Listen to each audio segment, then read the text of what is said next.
নষ্ট ঘড়ির কাঁটার মতো থেমে আছি। সময় চলে যায়, কিন্তু আমি পড়ে থাকি ঠিক আগের জায়গায়। চারপাশের মানুষগুলো বদলায়, গল্প বদলায়, শুধু আমি বদলাই না। আমি দাঁড়িয়ে আছি এক অচল সময়ের প্রহরে, যেখানে আশার রঙগুলো ধূসর হয়ে গেছে। প্রতিদিন সূর্য ওঠে, আলো ছড়ায়, কিন্তু আমার ভেতরের অন্ধকারে কোনো আলোর ছোঁয়া পড়ে না। এই পৃথিবীর বুকে আমি যেন এক অপূর্ণ অপেক্ষা, যার কোনো গন্তব্য নেই, কোনো পরিণতি নেই।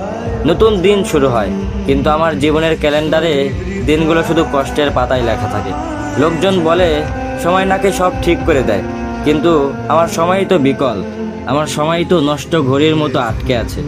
আমি যতই চাই নিজেকে বদলাতে, নতুন করে হাঁটতে, ভেতরের জমাট বাঁধা ব্যথা আমাকে বারবার ফিরিয়ে আনে সেই অচল মুহূর্তে, যে মুহূর্ত আমাকে আজও ছাড়েনি।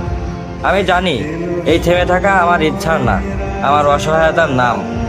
তবুও বাঁচি এই আশা নিয়ে যে কোনো একদিন আমার নষ্ট ঘড়িটাও আবার চলতে শুরু করবে।